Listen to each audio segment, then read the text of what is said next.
Bonjour, bonsoir. Yenge Matondo Ingeta, bienvenue dans la émission Oyo Réfléchissons. Oui, bien, émission Oyo et permettre à Kabino na biso to réfléchir. Ça rendez-vous moko auto pesa na biso na bino na week-end. Ya ko réfléchir tout autour ya ba actualité nyoso o eleki na semaine. Ngai bino trésor kinkolo Congo bo mesa ko benga ngai bo mengo mokonzi na zali mukwa Congo. Esengo tondi nga lisuko zepan liboso na bino me mawa makasi po congolais akokoma te. Nakoluka to banda eloko ya motuya ekangaki ezalaki ba message oyo le deux présidents bapesaki na nation. Président Martin Fayulu, président Félix Tshisekedi. Yango nde moto esimbaki ya président Martin Fayulu ezaki adresse à la nation. Mais président Félix Tshisekedi ezaki mingi point de presse oya salaki na ndeko na biso Christian babengaka Christian nani oya Top Congo. Je pense ezaki bato Top Congo la bato mosusu. Mais après wana je vous dis semaine mobimba et na rythme mbamabala ekabwani na Kinshasa, soki batuni mobali moi ça tourne salaire on te paye combien je connais pas. Comment tu ne peux pas connaître ton salaire? Et d'ici même le chef de l'État, le premier fonctionnaire de l'État ne connaît pas son salaire. Alors moi, est-ce que Maman Denise ya solo yo po yebi salaire à papa te? Bulletin de paye ya papa ozwaka yango to ozwaka yango te? Eloko oyo esui Congolais makasi. Maintenant oseka loto banda na vidéo wana po tokokota mpe toloba mpe makambo ya coronavirus. Deux messages. Félix Antoine Tshisekedi aboye lobi il avait une raison ya kozwa vaccin wana te parce qu'il n'était pas sûr na vaccin wana. Mais koto yo okulutu Martin Fayulu apesi même nombre ya ba vaccin oyo yaki alobi soki evacciné ba vacciner batou et belete, c'est parce que campagne est quitté. Qui dit mieux? Quand on a réfléchissant oyo, d'être lugato balancer des vidéos là.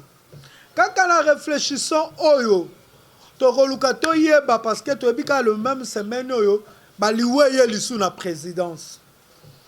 Ba baka soki batu ba ko kufa to bongisaka makambu te pona ba oyo bakei. Mais makambu to bongisa pona ba o batikali baliwa ezali sute.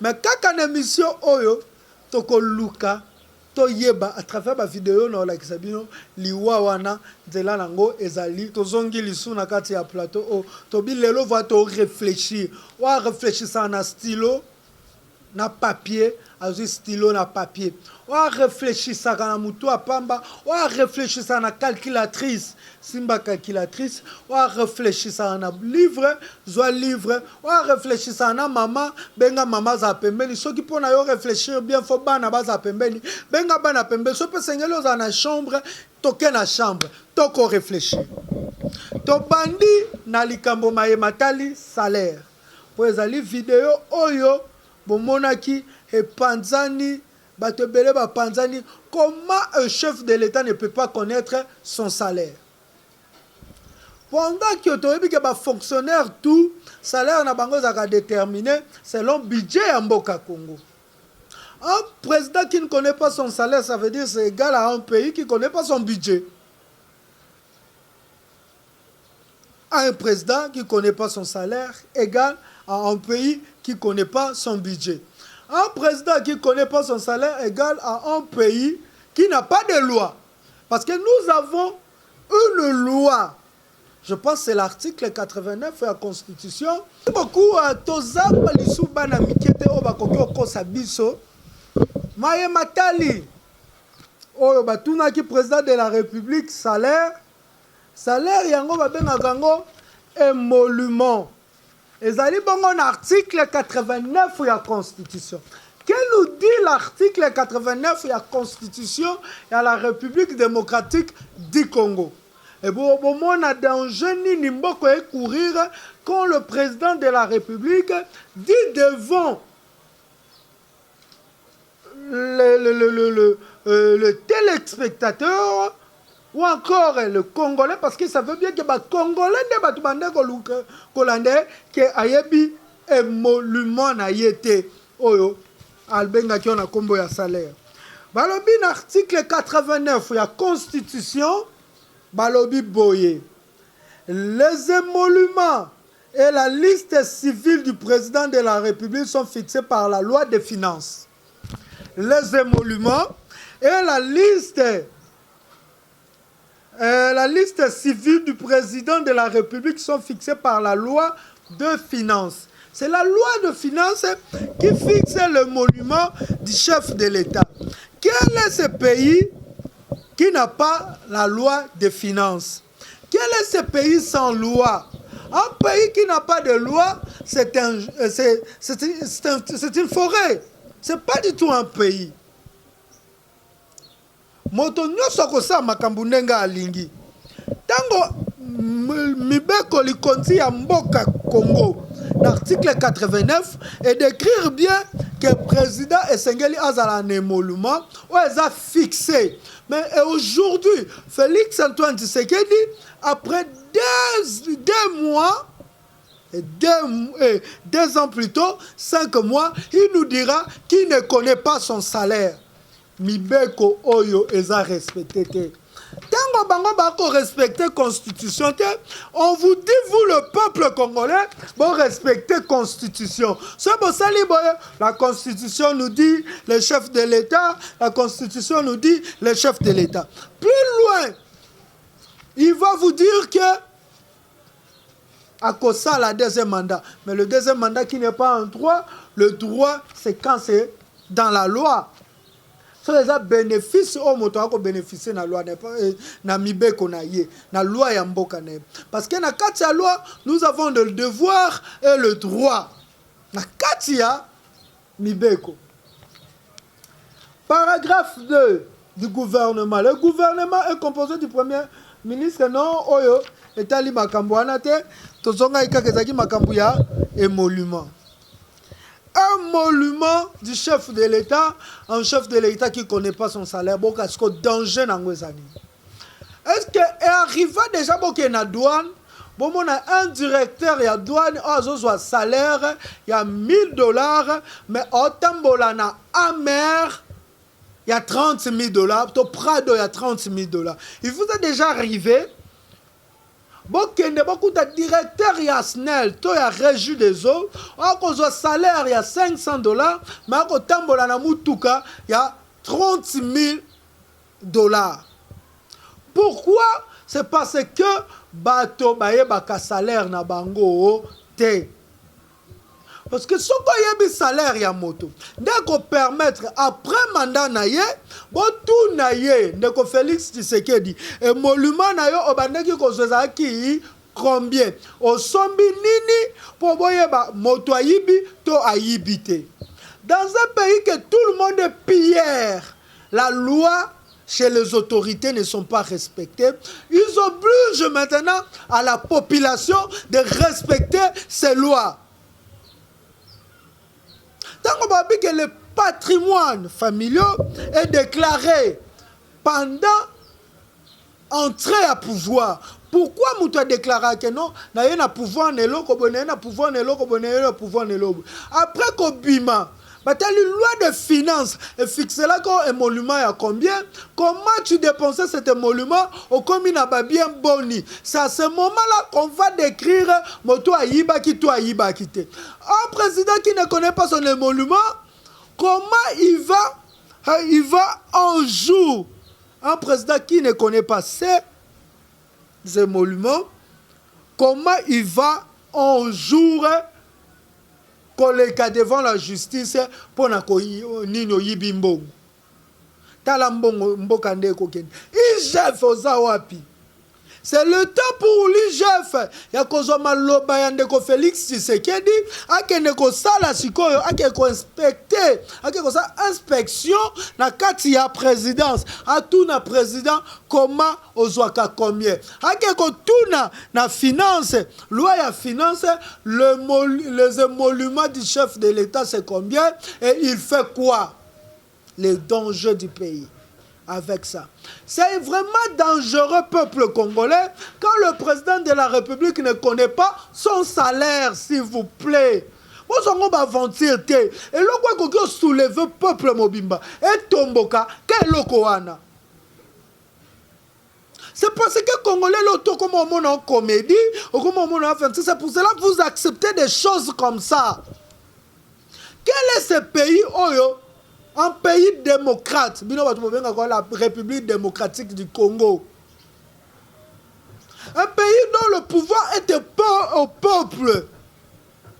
Par le peuple, et ils ont exercé et pas un peuple. Et le peuple est représenté par les députés. Quand les députés mettent des lois, pour loi Oyo, ils ont voté dans le peuple. Dans le référendum, ceux qui ont sur le peuple. Et quand tu viens, toi, le président, que tu es voté par le peuple, tu dois respecter ça. 1 mois, 2 mois, 3 mois, mais non. Ce n'est pas la loi. Oh, bon, on peut s'en kili. Quelqu'un qui respecte la loi, un pays d'état de droit. Qu'est-ce qu'on appelle l'état de droit? C'est quand toutes les lois sont respectées, quand tous les droits de tous les citoyens sont respectés. Et quand le président ne prend pas les salaires fixes, le monument fixe, les émoluments fixes plutôt, ça veut dire que c'est le droit même du président de la République n'est pas respecté. Et qui est le garant de la nation? Qui est la sentinelle plutôt?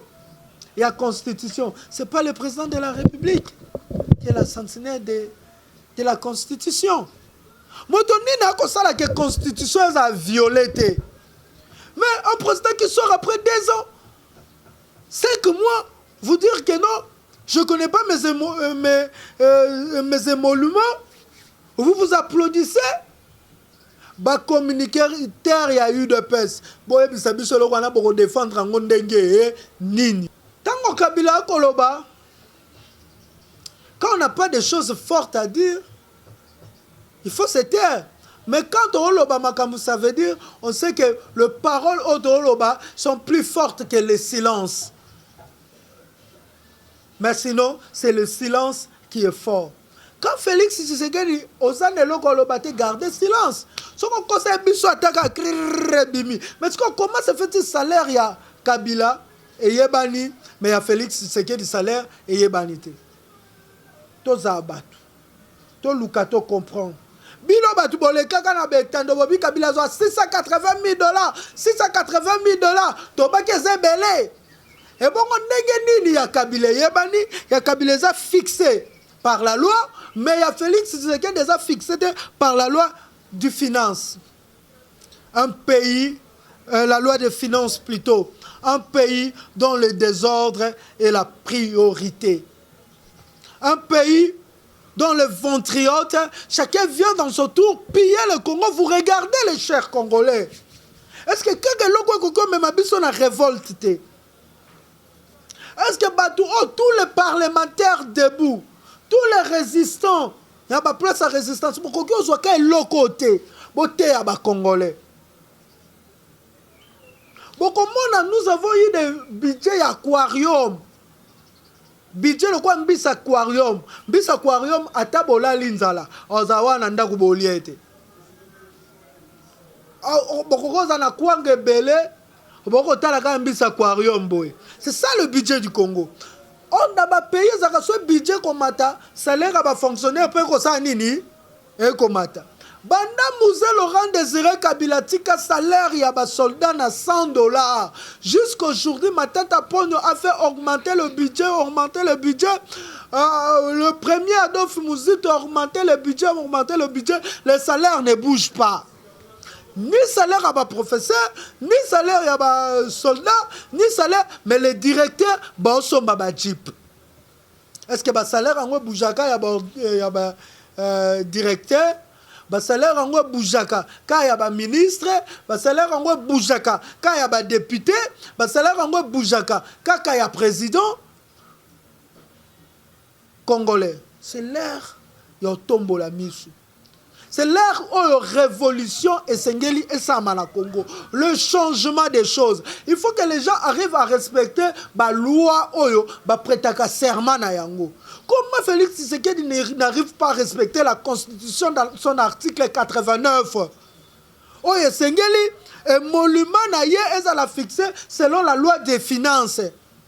Lui qui n'a pas les émoluments fixes, comment il ne peut pas convoquer pour dire que non, il n'a pas d'émolument fixe? Or, c'est la loi. Moi, je pense même Félix Tshisekedi ne connaît pas la Constitution. Et je dis haut et fort. Parce que s'il connaissait la Constitution, il ne pourrait pas répondre comme ça devant la presse. Le problème est ça. Les gens arrivent dans un pouvoir sans toutefois. Koyeba, et on a passé la mère, merci. Kamere nous a dévoilé quelque chose que le Congolais ont fait semblant. Qu'est-ce que Kamere a dit? Kamere a dit, il faut dire merci à Dieu car c'est pour la toute première fois que vous avez un directeur de cabinet qui a l'art d'écrire. Et devant celui qui a l'art d'écrire, l'imbécile, c'est celui qui n'a pas l'art de lire. Pour Barobo Mbelo Makambuka na katia écriture. Yango boko mona les bêtises les qui na katia présidence parce qu'il y avait Kamere qui était que le simple administrateur qui écrivait. À comprendre que nos Congolais faut qu'on bombele makambu na katia écriture. Il a écrit le projet, il a écrit, et qui a signé? Qui a mis tous ces projets et ça la Mossala? Nous, on a dit merci au grand Dieu parce que Kamere avait l'art d'écrire et Abimi Selbiso Batumusu qui n'ont pas l'art de lire. La lecture aussi, c'est un art. L'art de lire. Est-ce que même Constitution, et ça, ma phrase est belle été. Pour Félix Tshisekedi a fait dans le bataille que Makambotali nga président, Makambotali peuple na obeta kara, mais Makambotali nga président na tangango. L'article 89. Bato IDPS boyo yebisa biso Denis Félix ayebi nini na ye te les émoluments na. Boyo yebisa biso. Boyo défendre ngo. Ngili chole yoka sobo zapi boyo défendre. Ta Sony, oh Sony ya munene. To ego sa passe na ma. Ya on a sengi beni olukela micro balader ya population. Otuni population président de la République a eu salaire na été bino boka ki ngoto boka ki salaire ndeni boka population makambo oloba. Isa Sony. Eloko aliboso. Eko la ki sa ke congolais ozali sous na niveau ya analyste. Na bito réfléchir.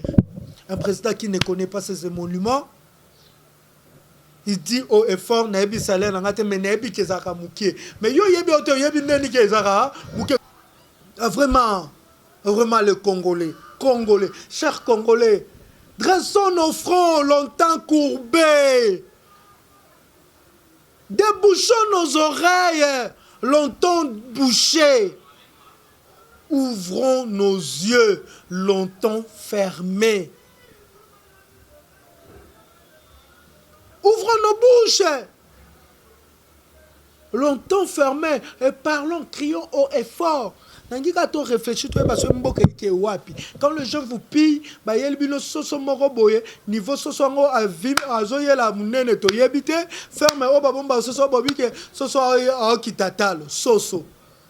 vivre frère, vivre à la Kinshasa.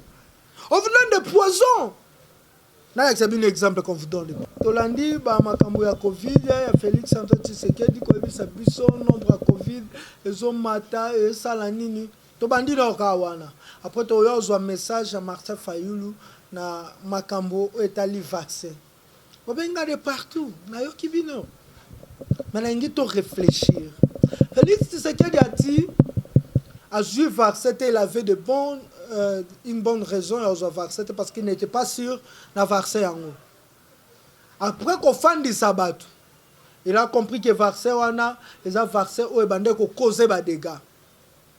Et même na Rwanda, son exemple c'est seulement le Rwanda. Ce que l'on ressent na Rwanda ndeza mabe. Quand il est allé na Rwanda, il a vu 4 personnes, on lui a appris qu'il y avait 4 personnes qui sont décédées à cause de ces vaccins. Et qu'est-ce que Félix Antoine Tshisekedi, étant le président de la République, a fait? Est-ce qu'il a suspendu ces vaccins ou il a laissé les Congolais, un grand nombre de Congolais, prendre ces vaccins? S'il vous plaît, tu comprends, tu réfléchir. Il a vu, il a compris que ces vaccins étaient dangereux. Lui-même, on lui a appris que les vaccins a tué 4 personnes. Ça compte Batou, oh, y a habité. 4, c'est déjà beaucoup. Aujourd'hui, perdre les gens au Congo et comme le roi Ntabababomi na Batoua, qu'est-ce que Félix Antoine Tshisekedi a fait? Bilo Batou Boloba Kazakana souci à peuple congolais. Bilo Batou Boloba Félix Antoine Tshisekedi, il a le souci, la volonté de sauver le peuple congolais. Qu'est-ce qu'il a fait? Est-ce qu'il a annulé ses vaccins? Il a suspendu ces vaccins to atiki yango kaka ba Congolais bazo. Et les Congolais au bazui. Vous savez les risques au ba Congolais ba courir nango. Dans un pays normal, quand que loko Félix Antoine Tshisekedi alobaki et ben déjà révolution. Parce que au bomisi bande ko la biso musu o bazaki ni. Tango bino bozo loba ete vaccin ezaki mabe, mais beaucoup pesa batu ba nombre ya ba maladie o eza fabriqué. Ba nombre maladie mo ya lokuta bo pito etondi. Telle personne vague comme makasi. Il faut toujours la mesure moko mutomona avant na kufa na kekozwa. Bolandi message na ndeko Félix ndeko yebisabine komi boye. Est-ce que na souka abika protégez-vous et ne prenez pas les vaccins. Et c'est quand na boya congolais kozwa vaccin te. To réfléchir. Tout le monde que ces gens ici n'ont pas les soucis du Congo, ils ont les soucis de leur ventre. Quelqu'un qui a le souci de son peuple, tel le président malgache. Il a annulé ses vaccins. Il est allé même plus loin que l'Ongwanakata OMS, Organisation mondiale de la santé. L'Afrique du Sud a annulé ses vaccins. Plusieurs pays d'Afrique. Mais Félix a compris les dangers que le Congolais courait. Donc, on a vaccin, il n'a rien dit. Il a regardé Eteni Longondo. Il y a même des centres. Lui, le président de la République, le garant de la nation, qu'est-ce qu'il a fait? Moto Sengeli a battu là-bas, Papa Kimbangu. Vous avez compris, vous allez comprendre que nous avons affaire à des gens qui ont de pierre à la place du cœur. Mandeko, tout ce cela. Oui, monsieur, ça t'en réfléchir. T'en réfléchir. T'en faire d'abord, t'en réfléchir dans ma vidéo. T'en dans la vidéo à Kouloutou Martin Fayou. Nos leaders politiques, merci béni, ils donnent des nombres de gens vaccinés aisément, calmement. Ça fait mal, ça fait mal. 44 000 personnes qui ont été vaccinées. Les dangers au bas courir. 44 000 personnes. Oyo, utiliser le cobaye, la vaccin au bas qui sûreté. Quand ce don est arrivé au Congo, pourquoi ne pas le faire retourner Bissikwe Wouti? Le président Martin Fayulu,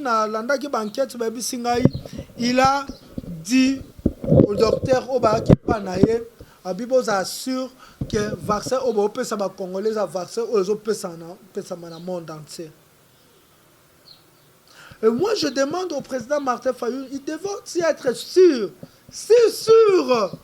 Avant qu'il y ait un vaccin. Parce que si réellement on va tchoubaguer na liboko, les qui vaccin à solo, dans ces 44 000 personnes, lui aussi ont courir danger. Où est-ce que vaccin solo to ba tchoubibino? Pour tout le monde est ministre de la santé. Après avoir colobageno, Félix a bien sa sûreté, ministre de la santé a qui reçoit vaccin à Elissus. Et Teni Longondo a qui reçoit vaccin. Batou loko a Teni, et ça batou, il faut pas kanga bango dans un pays normal, comme à Lobaya, ya Félix Tshisekedi, to suis et Teni, to memie na justice. Et moi, Trésor King, je suis prêt à porter une plainte contre la vie de 44 000 Congolais exposés déjà semaine prochaine. Donc, déposer plainte contre Teni. Et il dira qui lui a donné l'aval si M. Félix Antoine Tshisekedi Congolais comprendre. Président Martin Fayulu ayeko mema kilo na bango. Bilo nyoka basimba na suka te aso simbi nyoka na suka eswayo. Moi je demande au président Martin Fayulu. Exactement que mutu nyoso ya pembe na yo ayebiso makambo parce que quand on m'a dit que les docteurs sont allés le chercher na fade, c'est que bakenda ko assurer que loba makambo pour na vaccin wana ba congolais bazwa. Mais c'est pour prendre quoi après? Ce Congolais va se vaccin, les apôtres n'ont besoin nini. C'est danger-là. Pour n'a besoin nini.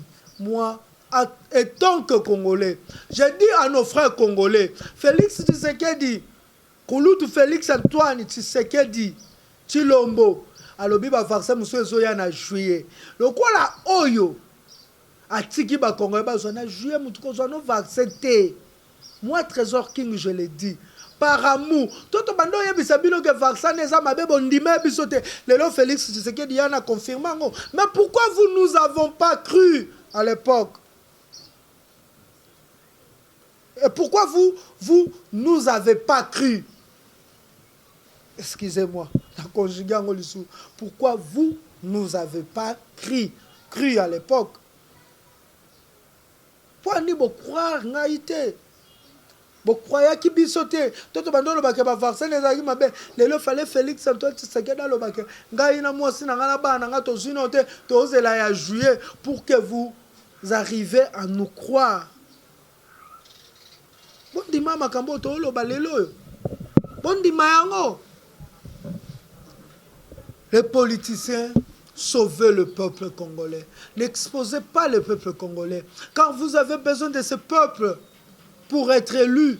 Vous avez besoin de ce peuple pour que vos partis politiques fonctionnent. Vous avez besoin de ce peuple pour que vos familles vivent bien.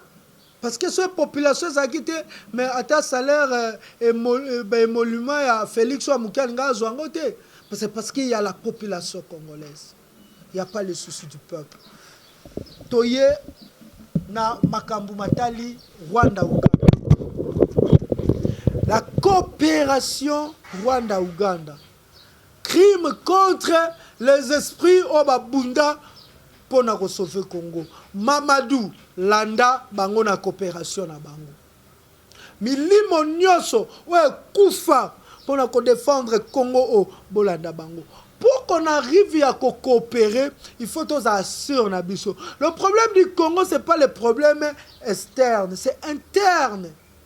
Congolais, il faut d'abord s'organiser, avoir un gouvernement responsable, de chefs responsables, de directeurs responsables, des entreprises publiques, des députés responsables. Bongo, tant que ça coopération dans les pays voisins, bakoya bako respecter bino. Tant que France na Rwanda, c'est pas les Français qui ont tué de Tutsi Rwandais. C'était des Hutus qui ont tué de Tutsi. Mais France, Rwanda, Azoyabisa France, il faut reconnaître le génocide ya Rwanda. Vous avez vu le président français Koluka Kobonde la Rwanda. Mais biso, le Congocide, le génocide du Congo. O Muyembe Anyokwami. C'est le Mukwege Anyokwami le plus novel. Muyembe na tangi na kombonote yokutu mtobomisi batu na ba vaccin na. Oh, le docteur Mukwege Anyokwami aujourd'hui Bokebo négocier. Qui ne sait pas qu'il y avait des poursuites judiciaires pour na makambo salama na Kisangani Uganda yesengelaka epesa biso 2 milliards de dollars pour dédommagement. Mais le lieu comment qu'on quitte na 600 000 dollars. C'est parce que nos dirigeants sont faibles. Et le lieu qui coopéré, bobi to benga Museveni na grand méchant louté, to benga Kagame na diableté. Ah milimo batu bokufa. Boke na coopération ana. To ba osinya bik ba mona bino. 12 millions, plus de 12 millions de Congolais. Oh bah Koufi, pour reconnaître nos génocides. Pourquoi y Rwanda, en senga français, à reconnaître senga ba obolimbisi? France kuto abomete, et bon biso bateau, oh bah bomi biso. Pobi, tout ce qui est là-bas, génération future, bitumbate, mais tout ce qui est là-bas, esprit entreprise, naya, coopération. S'il vous plaît. Mais Kagame peut faire fanda kimia devant la France. Atike la bananaye, descendant futur, coopération entre la France et le Rwanda. Nous voulons que le Rwanda reconnaisse plutôt que le Rwanda a arrivé à reconnaître au moins que je tuais plus de 12 millions, quel que soit le Rwanda ou l'Ouganda, va reconnaître que tu as bomi plusieurs Congolais. Souci mais jusqu'aujourd'hui, Paul Kagame ne reconnaît pas avoir tué le Congolais. Combien de répliques qu'on faisait des manifestations devant l'ambassade de Rwanda?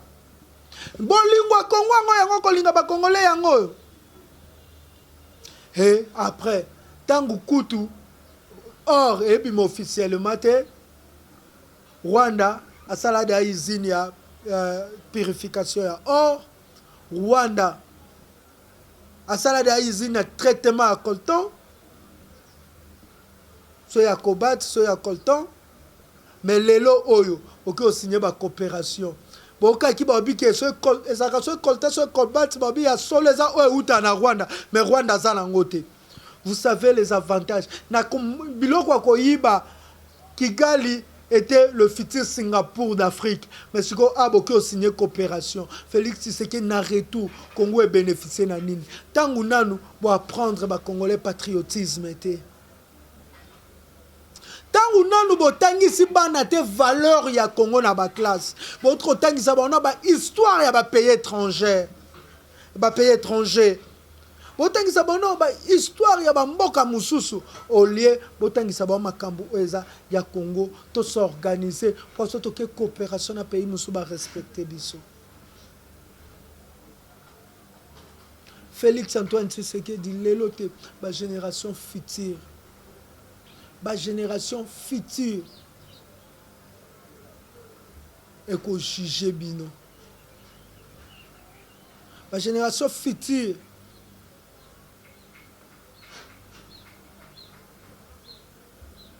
et que Luka est condamné bino.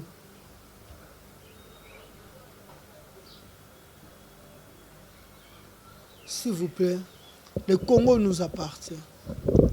Le Congo appartient à biso. Ba leader politique comme ba leader c'est parce que biso peuple tozali. Ce peuple tozali qui te benga ba comme ba leader te. Peuple réfléchir. Réfléchir. Le Congo part déjà. Rwanda, Alobaka, Sud na Nord Kivu appartenait à Rwanda avant Tour à Berlin, avant Berlin. Sud Kivu na Nord Kivu appartenait à Rwanda. Mais tant que ça coopération, est-ce que Rwanda reconnaître que Sud na Nord Kivu appartenait à la République démocratique du Congo? Est-ce qu'il y aura réparation et justice? Félix Tshisekedi to tikelio mais ba Congo waneza ya yo na banano Congo na biso to bunda pona ngo tisuka. Merci.